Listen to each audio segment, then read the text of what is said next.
Bonjour, je suis Mayolek et je vais pas trop me faire chier vu que tout le monde se fout de ce film. Retour au début des années 40 chez Disney, c'est la Seconde Guerre et ce n'est pas le moment le plus opportun chez Tonton Walt pour raconter des longs contes de fées à gros budget. Par conséquent, on partira sur des projets nettement moins ambitieux dans les années à venir. Et facilement le moins ambitieux des studios dans leur gamme classique d'animation a été Saludos Amigos.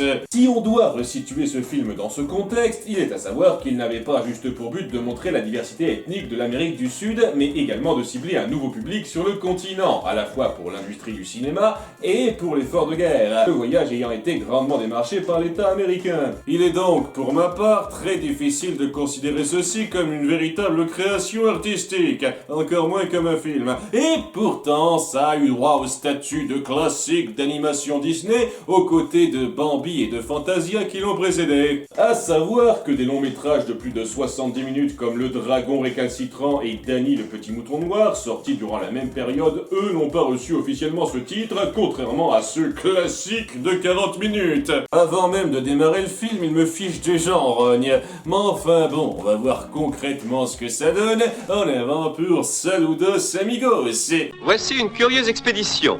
Walt Disney et un groupe d'artistes, de musiciens et d'écrivains En route pour l'Allemagne par invitation d'Hitler. Il voulait remercier Walt d'avoir créé son film préféré.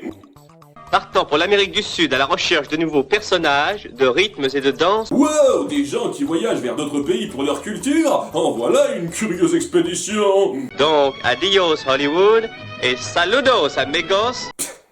Et gracias, cool d'accent. Via une carte animée, on voit qu'il s'éparpille sur tout le continent. Et on se penchera pour commencer sur... D'une étendue de plus de 20 000 km² et située à près de 4 000 mètres d'altitude, le lac Titicaca a joué un rôle important dans l'histoire. Merci, j'ai déjà suivi les mystérieuses cités d'or pour avoir des cours là-dessus. Et eux, au moins, ils ont une voix de narrateur cool, pas Stéphane Bern qui essaye de gommer son accent. Le bois est rare à cette altitude. Aussi, les barques de pêche sont-elles construites en roseaux de balsa. Bref, on a une rapide visite touristique et on enchaîne sur un cartoon avec Donald. Le lac Titicaca se trouve à environ 3800 mètres au-dessus du niveau de la mer. Ok, même le cartoon fait partie de la carte postale. Il commence à avoir le vertige et subit tous les symptômes dès que le narrateur le décrit.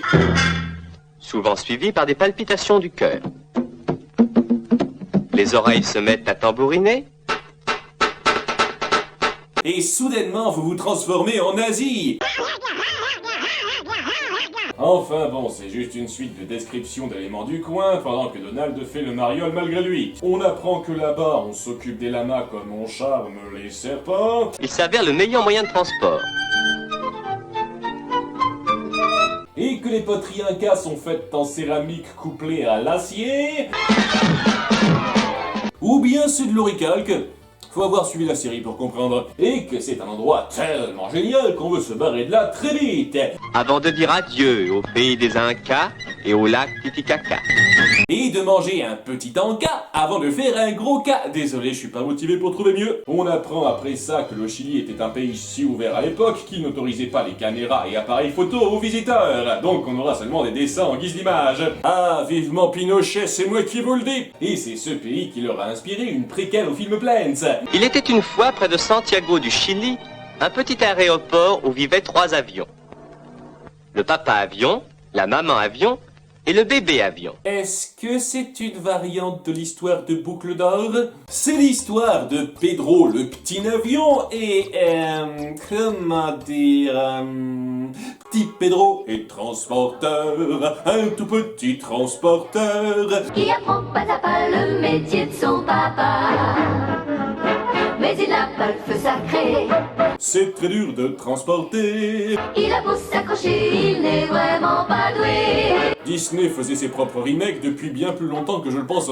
Pedro doit donc transporter du courrier seul en faisant découvrir la géographie du coin. Il fera le pitranche chemin et se perdra devant le volcan local qui est un cousin éloigné de la lune de Majora's Mask et qui apparemment attire par magie toutes les intempéries possibles.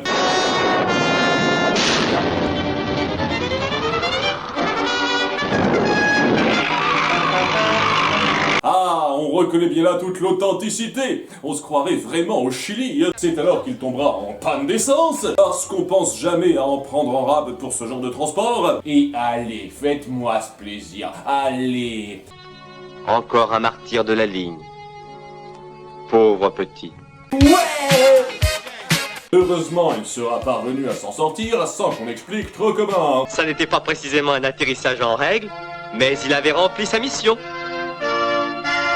Le courrier trempé est totalement illisible, mais il est arrivé à destination. Et le papa avion, la maman avion et Pedro vécurent heureux jusqu'à la fin de leur jour. Pedro émigra aux États-Unis et y eut un enfant qu'il nomma Dusty. On passe ensuite à Buenos Aires. Voici Plaza de Mayo. Est-ce que je dois leur payer des droits? Il s'enchaîne un tas d'illustrations de l'aspect festif et convivial des Argentins, ce qui amène un cartoon qui se passe au Texas avec Dingo qui joue un cow-boy. Howdy, strangers! Évidemment, bon, en fait, il existe un équivalent du cow-boy en Argentine, donc on en profite un peu pour faire une petite comparaison. Déjà au niveau vestimentaire, avec un attirail très différent. Le saco, le tirador, la chiripa et le panuelo. Enfin le poncho, qui recouvre à peu près tout le reste.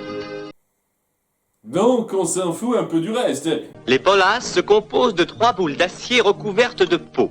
On les utilise souvent pour capturer cet agile oiseau des pampas, l'autruche argentine. Et quand il n'y a pas d'autruche pour s'en servir, votre femme peut en faire un autre usage. Excusez-moi, je me fais chier tout de suite. C'est du cartoon ultra basique et même l'aspect culturel fait pauvre ici en comparaison du reste. Il n'y a vraiment pas grand chose à en dire. Après ça, on passe à notre destination finale, Rio de Janeiro, où on nous refait une visite touristique express. Sérieusement, il manque juste un logo de compagnie aérienne en bas à droite pour que ça fasse vieille pub. Surplombant Copacabana, la plage de Rio.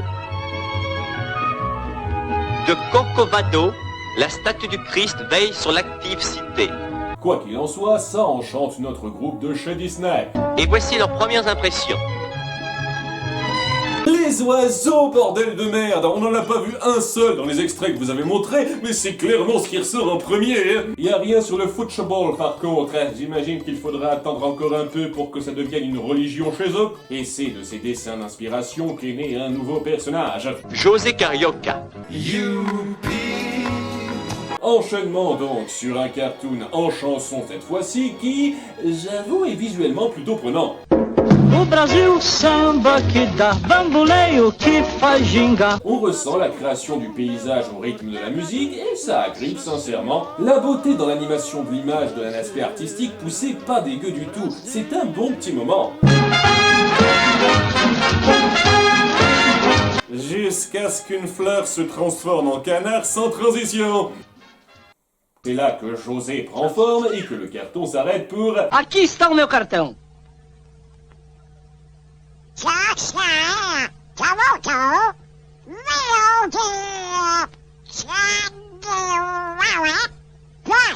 Non, senhor.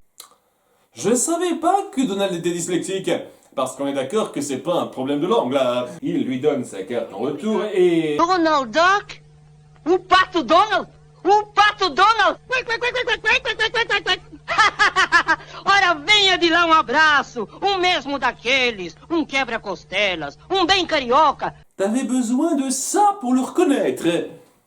J'imagine que pour les Brésiliens, tous les Américains se ressemblent. Vamos a todos os lugares. Vamos a Tijuca, Copacabana, Furnas, Urca, Salgueiro, Laranjeiras, Botafogo, Andaraí, Meier, Jardim Botânico, Quinta, Campo de Santana, Cinelândia, Praça 11, São Cristóvão, Niterói, Paquetá, Avenida Atlântica, Leme, Leblon, Gávea. Certes, il met une minute à réaliser que Donald le comprendrait mieux s'il parlait sa langue. Un peu lent pour quelqu'un qui parle aussi vite. Puis il joue de la flûte avec son parapluie. Ok, Donald se saoule et finit totalement déchiré en train de draguer une danseuse. Et voilà comment Riri, Fifi et Loulou sont nés. Ouais, Donald ne voulait pas qu'ils sachent que leur mère était d'un coup d'un soir bourrée, donc il leur a fait croire qu'il était juste leur oncle. Je trouve que ça expliquerait pas mal de trucs. Et sérieusement, c'est sur ça que ça se termine. On ne revient pas sur nos vacanciers de chez Disney, on n'a ni conclusion ni épilogue, nada. Faut dire que 40 minutes et 12 secondes, c'était déjà une durée insoutenable. Ça aurait été trop d'en faire plus. Ok, si vous voulez voir un petit carnet de voyage sur les pays d'Amérique latine dans les années 40, ça passe à peu près. Les cartoons sont suffisamment réussis pour illustrer ça comme il faut, ça représente 40 minutes de distraction, vaguement acceptable. Mais ce n'est pas un film. Je suis effaré que cette chose soit rangée dans la même catégorie que Bambi, Pinocchio, Cendrillon. Ça ne contient rien qui mérite la qualification de film classique d'animation des studios Disney, ce qui est la seule raison pour laquelle je traite ça en vidéo. Ça se regarde une fois, mais ça n'a pas sa place dans le recueil de Disney Animation Studios. Heureusement, la prochaine fois, on traitera quelque chose... quelque chose d'un peu plus méritant. C'était Mayolek et aïe aïe aïe aïe. Vivement que ça se termine. Youpi, dansons la carioca. C'est bien, faites tous comme moi.